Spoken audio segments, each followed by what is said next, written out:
ठाकुर जी के हैवे को मन बनाए लोगे तो आपके लिए बड़ी कृपा की बात है। बस गुरुदेव के बने रहो, ठाकुर जी के बने रहो। ऐसे एक हमारे रामानुज परंपरा में एक आचार्य हुए, उनका नाम था श्री लालाचार्य जी। ये रामानुजाचार्य जी के शिष्य भी थे और किसी रूप में संबंधी भी थे। तो रामानुजाचार्य, बहुत ध्यान से सुनना, बड़ी सुंदर कथा। यह भी देखिए गुरु कृपा और शिष्य की निष्ठा कैसी होती है, इस विषय पर यह भाव है। तो श्री लालाचार्य जी रामानुजाचार्य जी के शिष्य थे। रामानुजाचार्य जी नित्य प्रवचन करते थे और लालाचार्य जी बैठ करके सुनते थे। एक दिन रामानुजाचार्य जी ने अपने प्रवचन में कहा कि ठाकुर जी से ज्यादा संतों को मानो, कम से कम ठाकुर जी से करोड़ गुना ज्यादा संतों को सम्मान देना चाहिए, उनको प्रणाम करना चाहिए, उनको वंदन करना चाहिए, उनके चरणों में नमन करना चाहिए। तो लालाचार्य जी खड़े हो गए, बोले देखिए मैं आपसे कुछ छुपाऊंगा नहीं, कोई आपके सामने मैं कुछ आडंबर नहीं करना चाहता, मैं सत्य आपको बता रहा हूं, ये मैं नहीं कर सकता। मैं ठाकुर जी से करोड़ गुना ज्यादा संतों को नहीं मान सकता। संतों को, भक्तों को, वैष्णवों को ठाकुर जी से करो, आप मेरे आचार्य हैं, आप मेरे गुरु हैं, आप आज्ञा कर रहे हैं, फिर भी मैं नहीं कर पाऊंगा। ठाकुर जी से करोड़ गुना ज्यादा संतों को नहीं मान सकता। तो रामानुजाचार्य जी बोले हमको अच्छा लगा कि तुमने छुपाया नहीं, बोल दिया, नहीं तो लोग हाँ कर देते, हाँ सही कह रहे हैं, ठाकुर जी से ज्यादा संतों को मानो, मानेंगे। तो रामानुजाचार्य जी बोले करोड़ गुना नहीं कर सकते तो 1000 गुना तो करो, मतलब थोड़ा ठाकुर जी से ज्यादा प्रेम करो। बोले क्षमा करें, मैं 1000 गुना ज्यादा भी नहीं कर पाऊंगा। ध्यान से सुनो। तो लालाचार्य जी ने क्या नियम बना लिया कि जो भी कंठी पहन करके, तिलक धारण करके या शिखा धारण होगी, किसी भी रूप में भगवत संबंधी आवरण यदि उसके तन पर होगा तो वो मेरा संबंधी है। अब जो भी नगर में आता, अगर वयोवृद्ध होते तो चरणों में जाकर के लालाचार्य जी प्रणाम, जय हो दादाजी, बड़े दादाजी बहुत दिन में आए हो, आपके चरणों को प्रणाम करूं, घर चलो, बहू प्रतीक्षा कर रही है, भोजन बना के बैठी है। लालाचार्य जी की बहू की भी कैसी सेवा, आए दिन रिश्तेदार नहीं आते हैं, कौन से रिश्तेदार आते हैं पता ही नहीं है, जो कंठी पहन ले, जो तिलक लगा ले, जो शिखा धारण कर ले, लालाचार्य जी उसको ही लेके आते हैं, चलो इनके लिए प्रसाद बनाओ, प्रसाद पवाओ। कौन है? बोले चाचा जी आए हैं। या तो भगवत समान या भगवान से ज्यादा संतों को मानेंगे नहीं, लेकिन गुरुदेव की आज्ञा हो गई सगे संबंधियों के समान मानो तो सगे संबंधियों के समान प्रेम करने लगे। आज्ञा हो गई सगे संबंधियों के समान मानो तो सगे संबंधियों के समान प्रेम करने लगे। अब तो ये स्थिति हो गई कि नगर में लोग बाग लालाचार्य जी को कभी कभी मजाक भी कर देते, और बताओ लालाचार्य जी आज तो कौन आए आपके परिवार में से? बोले आज फूफा जी आए हैं। बोले अच्छा, कहाँ से आए? बोले ये नहीं पता कहाँ से आए हैं। तो उनको देखते ही लगा ये हमारे फूफा जी हैं, तो फूफा जी बोल दिया। पत्नी जब अपनी सहेलियों के पास जाती तो वो भी मजाक बनाते, भाई तुम्हारे पतिदेव तो ऐसे पति किसी को नहीं मिले। बोले क्यों? अरे संबंधी घर पर आते हैं तो हमारी हालत खराब हो जाती है, रोज पूड़ी बनाओ, ये बनाओ। तुम्हारा कैसा हाल? सुबह चाचा आते हैं, रात में मामा आते हैं, अगले दिन सुबह कोई आ जाते हैं।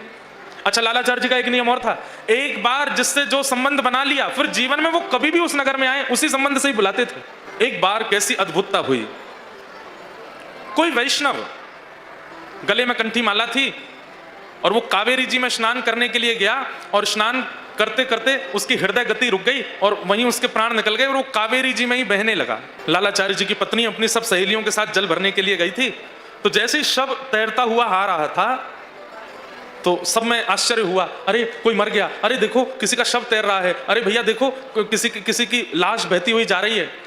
तभी एक सखी ने देखा कि जो शव बह रहा है उसके गले में कंठी माला है, तो उसने उपहास कर दिया और उपहास करते हुए बोली, अरे सुन, जा लालाचार्य जी को बुला ला, वो तो कंठी पहनने वाले सबको अपना संबंधी बताते हैं। लावारिश शव किसी का बहता हुआ जा रहा है, देख ले कहीं तेरे चाचा तो नहीं, कहीं तेरे ताऊ जी तो नहीं, तेरे दादाजी तो नहीं, तेरे कोई संबंधी तो नहीं। पत्नी अपने पति के प्रति बहुत प्रेम मानती थी, वो जैसे लालाचार्य जी की भावना थी वैसी पत्नी की भी थी। रोते हुए गई और गई कि सब मेरी सहेलियां ऐसे बोलती हैं कि कोई कंठी पहना शव जा रहा है तैरता हुआ, निश्चित ही तुम्हारा कोई संबंधी होगा। लालाचार्य जी ने जैसे ही सुना दौड़ करके गए और जाकर के कावेरी जी में जैसे ही देखा, धन्य हो गए। आज जीवित लोगों को तो आज तक अपना संबंधी बनाया ही था उन्होंने, लेकिन जैसे देखा कंठ में कंठी पहनी है, तुलसी माला पहनी हुई है, तुरंत लालाचार्य जी रोने लगे और रोते हुए बोले मेरे बड़े भैया चले गए। बड़े भैया, उनको मरे हुए शव को बड़े भैया बताने लगे, मेरे बड़े भैया चले गए। कूद गए कावेरी जी में और उस शव को लेकर के किनारे आए। सब देख करके आश्चर्यचकित हो रहे हैं, बोले भैया लालाचार्य जी कैसा आपका स्वरूप है, एक मरे हुए अनजान व्यक्ति को आप उठा लाए। शव लेकर के आए, अपने कुल पुरोहित जी के पास गए, कुल पुरोहित जी से जाकर के कहा, हे कुल पुरोहित जी, आज हमारे बड़े भैया ने शरीर त्याग दिया है, आप कृपा करके उनकी अंत्येष्टि कराने चलिए। तो बोले लालाचार्य जी तुम्हारे कोई बड़े भैया तो है ही नहीं। भगवान आप तो जानते हैं मैं नियम में हूं, जो भी वैष्णव भेष में होता है मैं उसको अपना संबंधी मानता हूं। तो कुल पुरोहित भी बोले देखो तुम्हारे भाव को प्रणाम है, तुम जीवित चलते फिरतों को अपना संबंधी बताते हो, ठीक है यहाँ तक बात, पर किसी का अंतिम संस्कार करना, और वो भी जिसका हमें कुल नहीं पता, हमें कोई उसका खानदान नहीं पता, उसका गोत्र नहीं पता, तुम कैसे उसका अंतिम संस्कार कर दोगे? लालाचार्य जी बोले, जो मेरा गोत्र है वही उनका गोत्र, मैं उनका परिवारी हूं, मैं 13 दिन तक बिल्कुल सूतकों का पालन करूंगा, मैं ही पिंडदान करूंगा, केश दान करूंगा, सब करूंगा, वो मेरे बड़े भैया हैं, आप करा दो। सब आश्चर्यचकित हो गए, बोले भैया अब तो ये भाव अति में हो गया है लालाचार्य जी का, मरे हुओं को अपना मान लेते हैं। कुल पुरोहित गए, कोई नहीं आया लालाचार्य जी के पास, बोले कि हम जिसको जानते नहीं उसके अंतिम संस्कार में हम क्यों जाएं? अकेले ही लालाचार्य जी ने पूरी चिता बनाई, उस पर उस शव को रखा और सारी विधियां जो होनी चाहिए वो विधि की। 13 दिन तक सूतक, अपवित्र सूतक का समय जो होता है उसका नियम किया, पिंडदान आदि सब कुछ किया। 13 दिन बाद लालाचार्य जी ब्रह्म भोज के लिए ब्राह्मणों को निमंत्रित करने के लिए गए और सब ब्राह्मणों के यहाँ द्वार पर जाकर के पत्र देकर के आए, हमारे बड़े भैया के 13वें दिवस पर 13 पर ब्रह्म भोज का क्रम है, आप सब लोग प्रसाद पाने के लिए पधारो। सबको पत्र देकर के आए। अगले दिन हलवाइयों ने आकर के खूब सुंदर सामग्री बनाई, सामग्री बना करके सब तैयारियां हो गई। लालाचार्य जी प्रतीक्षा करने लगे, लेकिन एक भी ब्राह्मण नहीं आया। सब मन में विचार करने लगे, बोले कि हम कैसे चले जाएं, पता नहीं कौन गोत्र का, कौन कुल का, कौन खानदान का, उसके घर का हम कैसे पालें। अरे लालाचार्य जी अपने भाव में रहते हैं, अपने भाव से अपने भाव की पूर्ति करें, अपने भाव में सबको क्यों खींच रहे हैं? एक भी ब्राह्मण नहीं आया।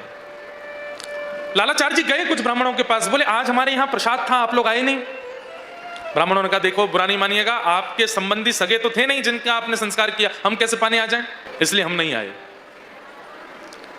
रोते हुए श्री लालाचार्य जी अपने गुरुदेव श्री रामानुजाचार्य जी के पास गए और जाकर के निवेदन किया, गुरुदेव मैंने तो आपके द्वारा प्रदान किए गए नियम का पालन किया। आपने कहा था कि अगर तुम ठाकुर जी से 100 गुना नहीं मान सकते, ठाकुर जी के समान नहीं मांग सकते, तो अपने परिवारी जनों के समान कंठीधारी, तिलकधारी वैष्णवों को अपना संबंधी मानो। अब जब मैं मान रहा हूं तो संसार तो हर प्रकार से इस बात को प्रस्तावित कर रहा है कि मैं गलत हूं। मैं अगर कंठी वालों को अपना संबंधी मान लेता हूं तो संसार उसको पूरा होने भी तो नहीं दे रहा। आज कोई भी ब्राह्मण ब्रह्म भोज के लिए नहीं आया, मैं क्या करूं? रामानुजाचार्य जी बोले वेंकटेश भगवान के चरणों में प्रणाम करो, रंगनाथ भगवान के चरणों में प्रणाम करो और अपने भाव को उनसे कहो। लालाचार्य जी ठाकुर जी के सन्मुख गए और कहा मैंने वैष्णवों को अपना संबंधी माना है, आज उनके अंतिम दिवस पर कोई ब्राह्मण नहीं आए, भगवान आप कृपा करो। इतने में ही लालाचार्य जी सामने बैठ के ठाकुर जी को प्रणाम कर रहे थे, एक दिव्य ज्योति मंदिर से प्रकट हुई और उस दिव्य ज्योति में से अनेक ब्राह्मण ठाकुर जी के ही अंश प्रकट हो गए और लालाचार्य जी से बोले चलो हम आए हैं, हम पाने चलेंगे प्रसाद। भगवान ने वैकुंठ से भेजे, वैकुंठ से विप्रों के अग्रगण्यों को भेजा, जाइए लालाचार्य जी अपने संबंधी का, अपने बड़े भाई का 13 ही कर रहे हैं, उसमें ब्रह्म भोज पाके आइए। महाराज जैसे ही वे ब्राह्मण जन मंदिर से बाहर निकले, उनका रूप स्वरूप लावण्य देख करके उनके सबके चतुर्भुज भी थे, कभी 2 भुज में दिखें, कभी चतुर्भुज में दिखें, कभी 2 भुज में दिखें, ऐसे थे। सब लोग उनको देख करके आश्चर्यचकित हो गए। सब लालाचार्य जी के यहाँ गए, पंक्ति लगा करके बैठे और 13 ही का जो ब्रह्म भोज होता है सबने पाया। उनको देख करके सब ब्राह्मण दौड़े दौड़े आए जो नहीं आ रहे थे। यहाँ ब्रह्म भोज पूर्ण करके वे सब तो भगवत धाम को चले गए और वो ब्राह्मण आकर के बड़ी लज्जा करने लगे। लालाचार्य जी से बोले हमसे अपराध हो गया, हमने तुम्हारी भावना को बहुत सरल समझ लिया, बहुत सहज समझ लिया, लेकिन धन्य है ठाकुर जी तुम्हारी भावना को जानते थे, इसलिए वैकुंठ से ब्राह्मणों को भेजा है। बंधुओं लालाचार्य जी ने जिस जिस को अपना संबंधी बनाया, जिस जिस को अपना और संबंधी बनाते किसको थे? ना जात पूछते थे, ना गांव पूछते थे, ना परिवार पूछते थे, बस तिलक है, कंठी माला है, तुम हमारे हो। और जिसको लालाचार्य जी अपना बोलते थे उसको ही ठाकुर जी आकर के दर्शन दे देते थे। ना उसके साधन देखते, ना उसका पुण्य देखते। उसने कोई साधन नहीं किया, कोई पुण्य नहीं किया, केवल लालाचार्य जी ने कह दिया ये हमारे जीजा जी हैं, ये हमारे फूफा जी हैं, ये हमारे भैया हैं, बस ठाकुर जी उनको आके दर्शन देते थे, निश्चित देते थे। ऐसी कृपा, ऐसे श्री लालाचार्य जी हुए। बंधुओं संसार में बड़े संबंध हैं, सब अपना बनना चाहते हैं, सब अपना होके दिखाना चाहते हैं, पर वास्तव में जो ठाकुर जी का है वो हमारा है, ये निश्चय कर लीजिए। जिसका ठाकुर जी से प्रेम है, जिसका ठाकुर जी से संबंध है, उससे हमारा संबंध है, ये निश्चय आप अपने चित्त में कर लीजिए। सूरदास जी महाराज अपने पद में कहते हैं, तजोरे मन हरि विमुखन को संग, जाके संग कुमति उपजत है, पड़त भजन में भंग, तजोरे मन हरि विमुखन को संग। आज के बाद आपको कोई भी वैष्णव तिलक में दिखाई दे, कोई भी वैष्णव आचरण में दिखाई दे, उससे अपना कोई संबंध निर्धारित कर लीजिएगा, संबंध स्थापित कर लीजिएगा।